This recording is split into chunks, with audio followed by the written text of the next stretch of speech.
you're watching Gearz, brought to you by Cornwell Tools, the choice of professionals. You know, one thing that's so great about the automotive aftermarket is that it supplies thousands of cool parts for hot rodders and customizers to build the car, truck of their dreams.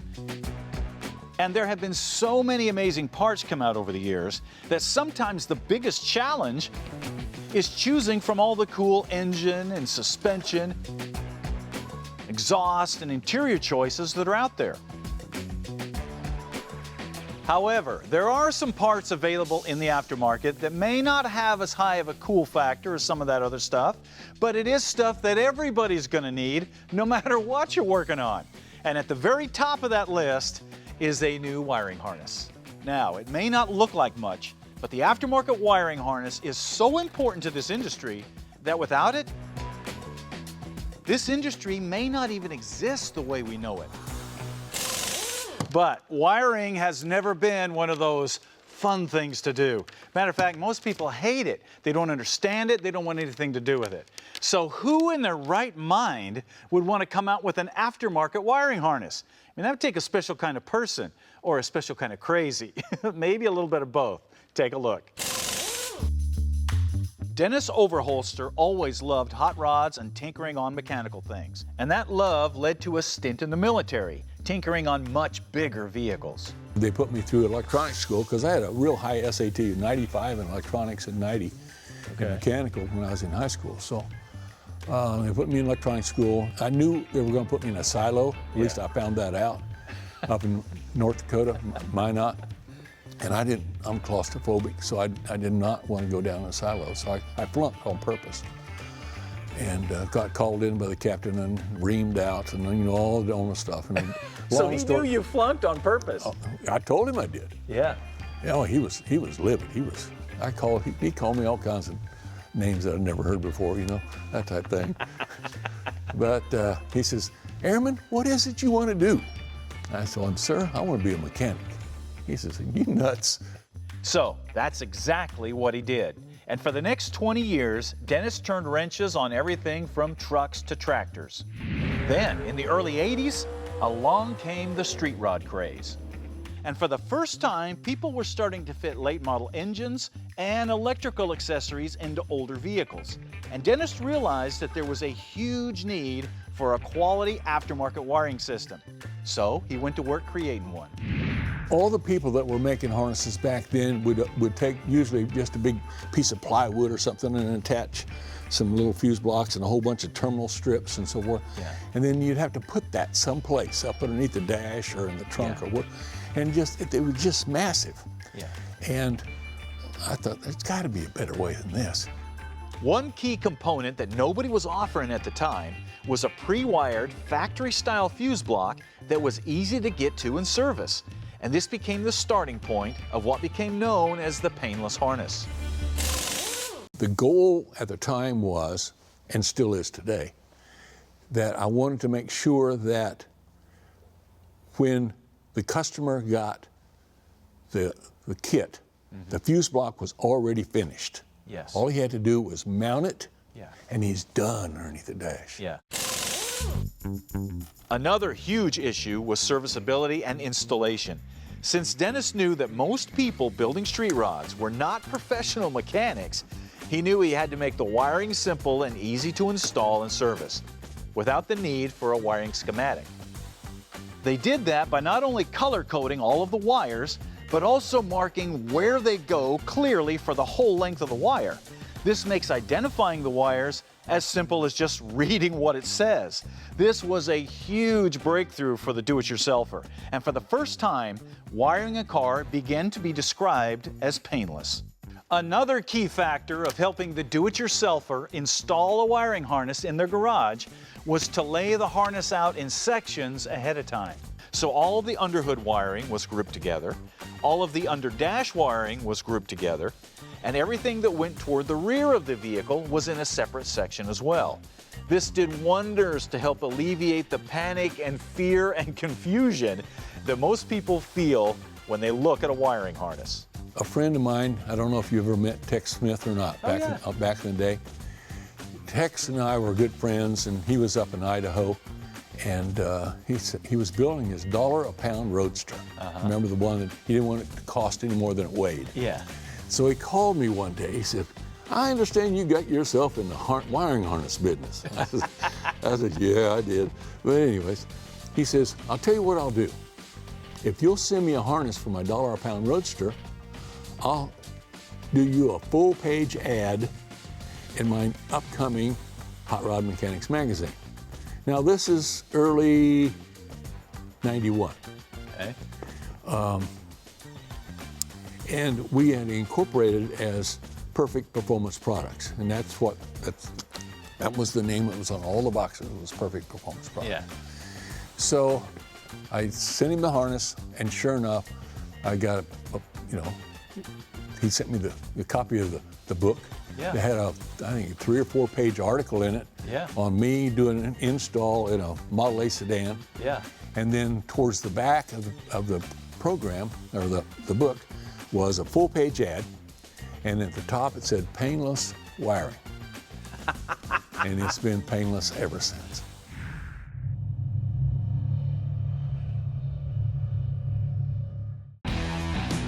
In a world of economic uncertainty, there will always be a need for quality tools and people who can use them. That's why becoming a Cornwell tool dealer is one of the best career moves you can make. With routes available all across the nation, it's a great way to be your own boss, supply high-quality tools to professionals, and make some real money. If you're tired of working for someone else, have the drive to succeed, and want a career that can be successful no matter what happens on Wall Street, there's a Cornwell tool truck with your name on the side.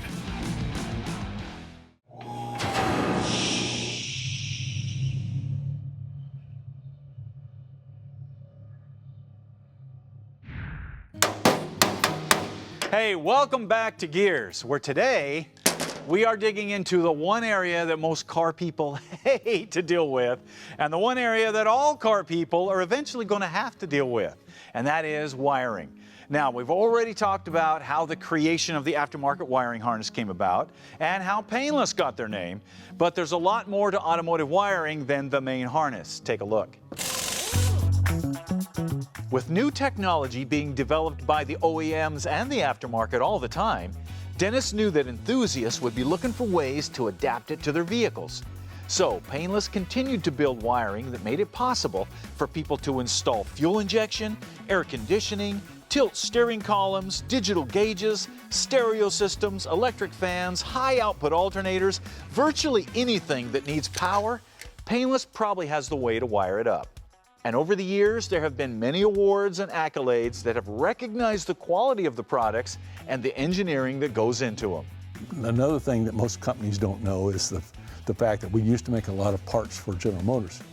So we had to be QS 9000 compliant, and we are still QS 9000 compliant today.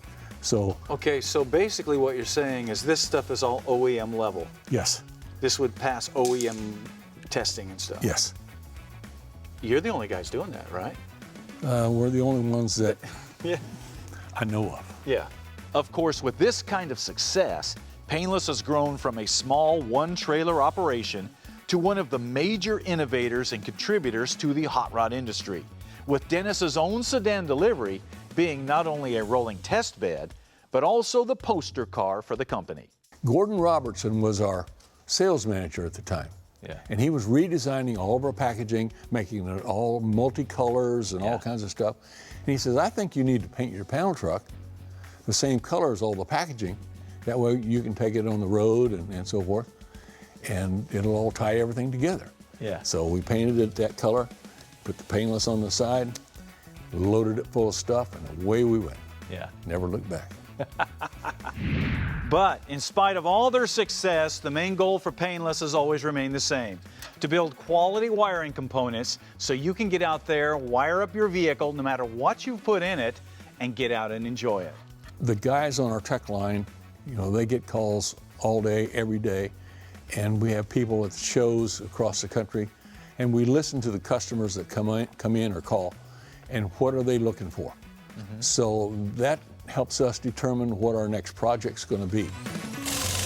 But just because it says Painless on the box doesn't mean there's not some challenges to putting one of these things in. The first being choosing the right harness. Now obviously you can make a universal hot rod harness go on just about anything, but is it the right choice? Let's take a look. For an original restoration like this, a universal wiring harness is going to take a lot of adapting to make it fit, because every connection and every fitting, every end is going to have to be modified to fit this specific vehicle. So a better choice will be a direct fit original style wiring harness, because it has all the plugs and all the hookups to literally just plug it in and go. Now if you've made some modifications, mild ones, like a distributor or an alternator, it's very easy to modify a direct fit harness to work with that. So that's the best choice for an original style restoration. However, if your project is a little more advanced and more in the resto mod category that keeps some things original like the fuse block and the switches and the gauges, but adds things like late model engine and drivetrain, fuel injection, electric fan, things like that, an original style harness is not the best choice here at all. The best choice here is something like the Classic Plus customizable chassis harness. This keeps most of the original hookups in and around the dash, but it's also wired to accept modern components as well. Now, what if you're doing something totally custom where you're using all kinds of aftermarket or hot rod parts and you need to literally wire the car from scratch? Well, that's where the Pro Series harness comes in. These have a manual like a phone book and cover every kind of scenario you can imagine with aftermarket and performance parts. And they include every kind of connector and hardware that you'll ever need. And that's just 3 examples. There's all kinds of wiring harnesses out there, just like there's all kinds of different projects out there. That's why the first step is always to match the wiring harness to what you're going to do to the vehicle.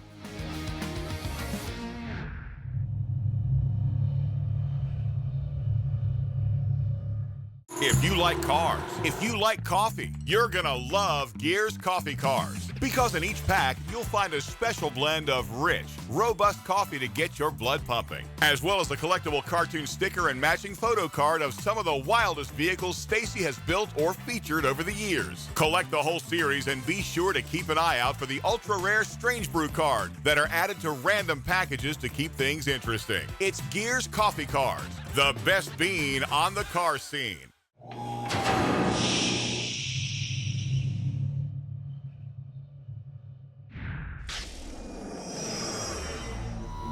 And now, Parts Bin. You know, if there's one thing that you can put on a car or truck that just screams hot rod, it's louvers.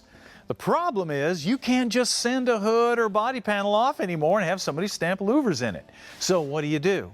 Well, you go to a place like Rod Louvers and you have them make a louvered panel for you. Now basically what you do is you lay out your design, you send it to Rod Louvers, and then they will make that panel for you out of 20 gauge steel in whatever louver design that you want. Then you come in here and you cut out the old metal, weld the new louvered panel in, and you got functional louvers. Doing it this way will allow you to put louvers pretty much anywhere that you want to put them on a vehicle. And now as you can see, we're using the 3-inch hot rod louvers here, but you can also get larger louvers. They'll angle them for you. They'll put them in aluminum. Heck, they even have bolt-in style louver panels for Jeeps and things like that. So if you want to put louvers on a vehicle or a trailer or a refrigerator or anything, Rod Louvers can help you make it happen. There's no question that installing a fuel injection unit is one of the most popular modifications that you can do to a classic vehicle. But there's a lot more to it than just bolting on a fuel injection unit. There's the fuel system, the fuel tank, and all that other stuff. And this is where a lot of people check out because they think, that's too difficult. Well, Holley saw that there was an issue there, so they came out with these direct fit fuel tanks for fuel injection. This is a galvanized steel direct replacement tank that is designed to fit and look just like your original tank, but these are set up for fuel injection with baffling inside and the flanges in the right places and all of that. They also come with an electric fuel pump that mounts in the tank to keep noise down, and this will also handle up to 550 horsepower, so that's no slouch. Also, you get the flange for your ins and outs and your vent, you have your sending unit, and of course, your filler neck. So basically you bolt this in, you hook it up, and you go. So if you're thinking about installing fuel injection, you need to check with Holley and see if they have a direct fit tank for your application, because this will make it so much easier. Getting in and out of a hot rod or a race car has always had its challenges. And for a long time, the quick release removable steering wheel was something you would only see on a high-end race car. But everyone that's ever had a chopped hot rod or a tiny sports car has always dreamed of having a removable steering wheel. So I Did It came out with this quick release hub. Now check this out. You've got the adapter that slides onto the steering column in the traditional way, but instead of bolting a steering wheel on here, you have this splined stub that bolts to the adapter, and then that stub slides right into the steering wheel holder with a nice click. Now you listen to that. There is no movement, there is no slop there. This is a solid connection. Then you put your steering wheel on and you have a functional horn. All looks normal until you want to remove the wheel. You just pull up on the ring and the steering wheel pops right off. Now I Did It has these for the 9-bolt steering wheels, 6-bolt, 5-bolt, even the old 3-bolt traditional Grant style steering wheel. So if you want to have a removable steering wheel, you need a quick release hub from I Did It. Everybody knows that gearheads are always looking for ways to make their cars and trucks faster. That's what we do. But it's also a good idea to make your rig stop better too. And one of the easiest ways to do that is with a Bear Errata-Speed brake upgrade. Check it out. This is for the 99 through 04 GM trucks and SUVs. And as you can see, it basically replaces your stock rotors with these big 14-inch drilled and slotted rotors. These are going to give you better grip, better brake response, better cooling, just all around better braking. Now, if you'll notice, there's no calipers here. That's because Bear uses these brackets to relocate your stock caliper to work with these bigger rotors. So man, that keeps your costs way down. Now, the Errata-Speed systems will fit an 18-inch wheel or bigger, and they're great for everyday use or for something that you're going to take down the road course once in a while. The best part is you can install this in a couple hours in your driveway, making an Errata-Speed upgrade one of the best bangs for your buck.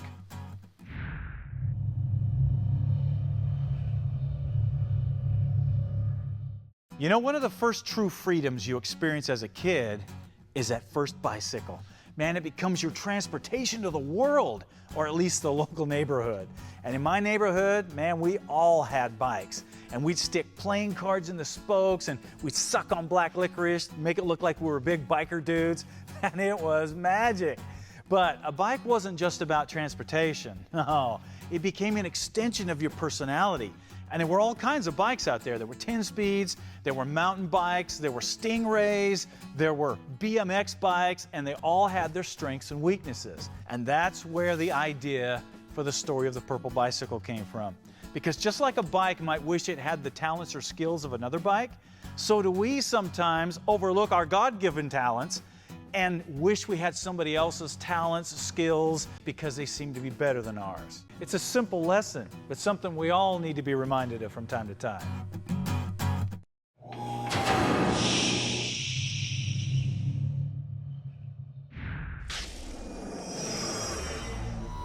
And now, Parts Bin. It goes without saying that the hammer is one of the most important and satisfying tools to use in the shop.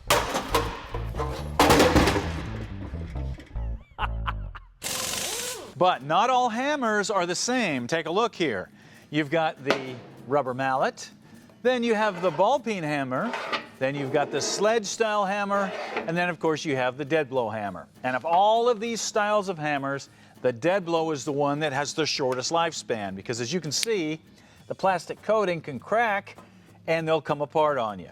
Fortunately, Cornwell has come out with a new set of dead blow hammers that they say is going to last longer than any other dead blow you've ever had.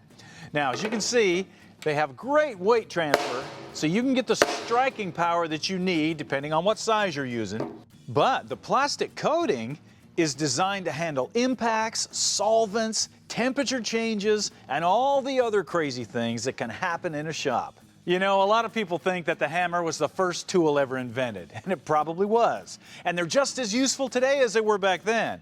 That's why it's important to invest in some good ones.